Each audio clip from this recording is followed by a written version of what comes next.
তেখেতসকলে ধৈৰ্য ধৰাৰ কথা কৈছে। আমি ধৈৰ্য ধৰি ইয়াত আজি 13 দিন হল চচলত অসহযোগ আন্দোলন চলাই আছো শৃংখলাবদ্ধভাৱে। যোৱাকালি 8 মাৰ্চ আন্তৰ্জাতিক নাৰী দিৱস পালন কৰিছো। আমি প্ৰশাসনৰ পৰা আমি অনুমতি লৈ আমি শৃংখলাবদ্ধভাৱে এটা প্ৰচেছন আমি কৰি আকৌ আহি এই ধৰ্মস্থলীতে আমি সমবেত হৈছো। গতিকে এতিয়াও সময় আছে। বৰ্তমানৰ চৰকাৰ, এই চৰকাৰে এই অংগনবাদী কৰ্মীসকলৰ দাবী মানি লৈ, জানো আমি লোকসভা নিৰ্বাচন আহি আছে, নিৰ্বাচনৰ আগে আগে যাতে তেখেতসকলে আমাৰ এই কথা চিন্তা কৰি ঘোষণা কৰাৰ বাবে আমি আহ্বান জনাইছো। বান্ধৱীসকল, এইকাৰণে আমি অসম চৰকাৰক আমি দাবী জনাইছো যে সামান্যতম মাননি, কাৰণ অসম চৰকাৰৰ পৰা যি আঁচনি ঘোষণা কৰিছে, আজি BLO, NRC, polio', Ayushman Bharat, Arunodoi সকলো কাম আমি কৰি আছো। আঁচনি ৰূপায়ণৰ ক্ষেত্ৰত ক'ৰবাত যদি ত্ৰুটি হৈছে, আমাৰ বৰ্তমানৰ চৰকাৰে, বৰ্তমানৰ বিভাগে আমাক আঙুলিয়াই দিলে আমি নকৈ আনন্দিত হলোহেঁতেন। কিন্তু নিশ্চয় আমাৰ অনুমান হৈছে এই চৰকাৰৰ নীতিয়ে আমাক আমাৰ মাননীটো বৃদ্ধিৰ ক্ষেত্ৰত প্ৰস্তাৱ গ্ৰহণ কৰিবলৈ তেখেতসকলৰ হয়তো অসুবিধা হ'ব পাৰে। গতিকে আমি সমালোচনা কৰিছো, আমি ধিক্কাৰ জনাইছো, বৰ্তমানৰ চৰকাৰৰ নীতিক ধিক্কাৰ জনাইছো। নিশ্চয় এতিয়াও সময় আছে। আমাৰ প্ৰধানমন্ত্ৰী মহোদয়, কেন্দ্ৰতো একে চৰকাৰ আছে, আজি অসমতো একে চৰকাৰ আছে। গতিকে প্ৰধানমন্ত্ৰী মহোদয় আহি আছে আমাৰ অসমত, তেখেতেও যাতে চিন্তা কৰি আমাৰ এই অংগনবাদী কৰ্মী সহায়িকাৰ কথা চিন্তা কৰি যি কেন্দ্ৰীয় বাজেট কৰ্তন কৰিছে 321.13 টকা কৰ্তন কৰিছে, এই কৰ্তন কৰা টকাত চিন্তা কৰি পুনৰ টকা ICDS আঁচনিৰ টকা বৃদ্ধি কৰি আমাৰ আঁচনিখন যাতে সুন্দৰভাৱে চলাই নিয়াত সহায় কৰিব বুলি আমি অনুৰোধ কৰিছো। আমি কেন্দ্ৰীয় চৰকাৰক দাবী কৰিছো, অংগনবাদী কৰ্মী সহায়িকাক স্বেচ্ছাসেৱিকা হিচাপে নাৰাখি চৰকাৰী কৰ্মচাৰী হিচাপে স্বীকৃতি দি এই কৰ্মী তৃতীয় বৰ্গৰ কৰ্মচাৰী আৰু সহায়িকাক চতুৰ্থ বৰ্গৰ কৰ্মচাৰী স্বীকৃতি দিবলৈ আমি অনুৰোধ জনাইছো। এই অংগনবাদী কৰ্মী সহায়িকাৰ ন্যায্য দাবী, শ্ৰম কৰিছে, শ্ৰমৰ মৰ্যাদা বিচাৰি আজি যিখিনি শ্ৰম কৰিছে সেই শ্ৰমৰ বিনিময়ত মজুৰি বিচাৰিছো, মাননি নহয়, মজুৰি বিচাৰিছো। বৰ্তমানৰ শ্ৰম আইনে মজুৰি বৰ্তমান 26,000 টকা সুপ্ৰিম কোৰ্টে ৰায় দিছে। এই মজুৰি এই অংগনবাদী কৰ্মীক দিয়াৰ বাবে আমি কেন্দ্ৰীয় চৰকাৰক আবেদন কৰিছো। আজি মহিলা হৈ আমি যি কাম কৰি দেখুৱাইছো, নিশ্চয় কেন্দ্ৰীয় চৰকাৰ হওক বা অসম চৰকাৰে নিশ্চয় মনত আছে, তেখেতসকলৰ চকুত আছে। কাৰণ এই অংগনবাদী কৰ্মী সহায়িকাই এই সেৱা আগবঢ়াই শিশু মানৱ কল্যাণ গঢ়াত তেওঁলোকে বেটি গঢ়াত তেওঁলোকে সহযোগিতা আগবঢ়াই আছে। এই মহিলাসকলক যাতে তেওঁলোকে এগৰাকী মহিলাই কিমানখিনি সুৰক্ষিত আছে নে নাই এইটো নিশ্চয় অৱগত। এই কৰ্মী সহায়িকাক সামাজিক সুৰক্ষা দিয়াৰ ব্যৱস্থা কৰিব বুলি মই আশা কৰিছো। অসম ৰাজ্যিক অংগনবাদী কৰ্মী সহায়িকাৰ সাধাৰণ সম্পাদিকা ইন্দিৰা নেৱাৰে মই এই অসহযোগ আন্দোলনৰ ধৰ্মস্থলীৰ পৰা আবেদন জনাইছো।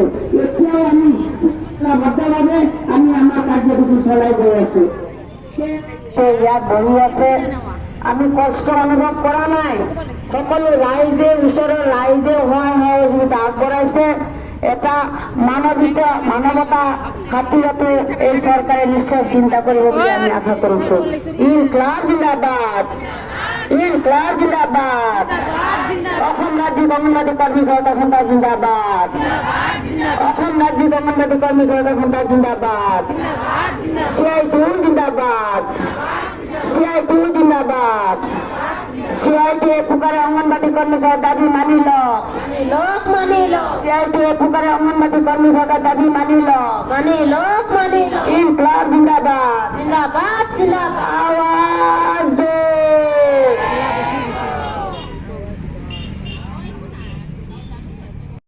আমার গাঁৱে মাননীয় হলে মজুৰি দিয়া, মাননীয় হলে মজুৰি দিয়া।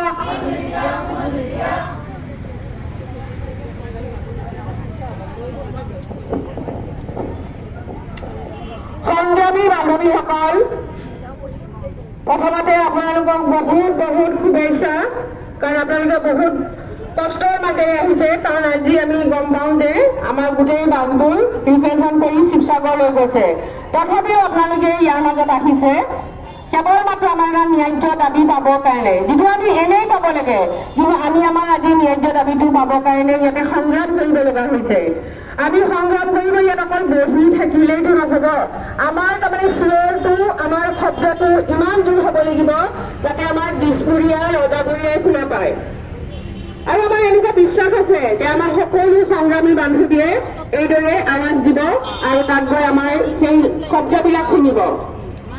গতিকে আমি সেই নেদেখাদৰৰ ওপৰত বিশ্বাস কৰি এনেকুৱা এটা আশালৈ ইয়াত বহিছো, আমাৰ সকলো কথা, সকলো আবেদন, সকলো প্ৰতিবাদৰ যিবোৰ ভাষা, সেই ভাষাবোৰ যাতে শুনা পায়, সেই শুনা পোৱা ভাষাৰ মাধ্যমেৰে আমি অনুৰোধো কৰিছো যে চৰকাৰে যেন আমাৰ সকলো কথা শুনা পায়। আৰু সেইকাৰণে আমি সজোৰেৰে চিঞৰিব লাগিব, চৰকাৰক মাতিব লাগিব। আমাৰ ভোক লাগিলে, শিশুৰ ভোক লাগিলে, মাকৰ গাখীৰ খাবৰ কাৰণে যেনেকুৱা চিঞৰ বাখৰ কৰি কান্দে, আমিও কান্দিব লাগিব। আমাৰ কান্দনটো খালি কি হৈছে সংগ্ৰামী কান্দন, গোপন নহয়, সংগ্ৰামী। যিহেতু জুই জ্বলিছে, জ্বলিবই, সংগ্ৰাম চলিছে, চলিবই। গতিকে আপোনালোকে সকলোৱে একেলগে চিঞৰি দিব।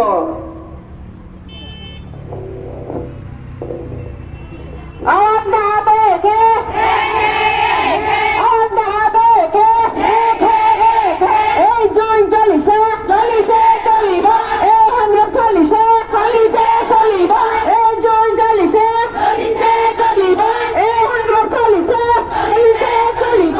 সবচাবেকে, সবচাবেকে,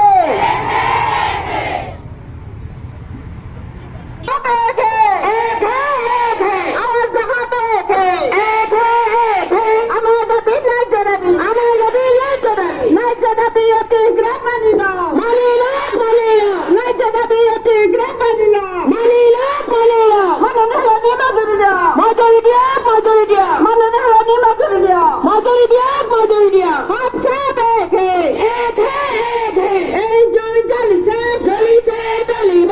এই সংগ্রাম চলিছে, চলিছে, চলিব। মাননীয় নহয় মজুরি দিয়া, মজুরি দিয়া, মজুরি দিয়া, মাননীয় বিহার বিজেপি সরকার গবে, গবে, গবে, সবচাবেকে, কাম করে কেবল মজুরি দিবা নরা বিজেপি সরকার গবে, গবে, গবে, আমার মজুরি বিজেপি প্রাণ এই সরকার হাই হাই হাই হাই হাই হাই, কাম করে মাননীয় দিবা নরা এই সরকার হাই হাই হাই হাই হাই হাই, সবচাবেকে, সবচাবেকে,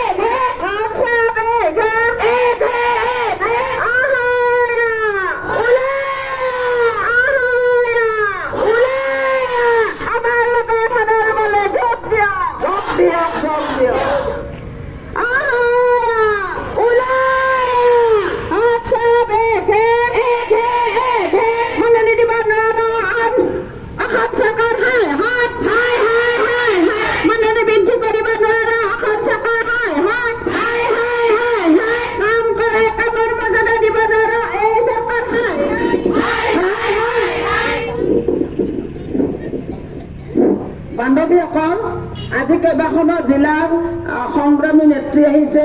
প্ৰতিখন জিলাৰ পৰাই আহিব লাগিব আৰু শ্লোগানো কৰিব লাগিব আৰু সংগ্ৰামী বক্তৃতা অলপ দিব লাগিব। মই প্ৰথমতে বঙাইগাঁৱক মাতিছো।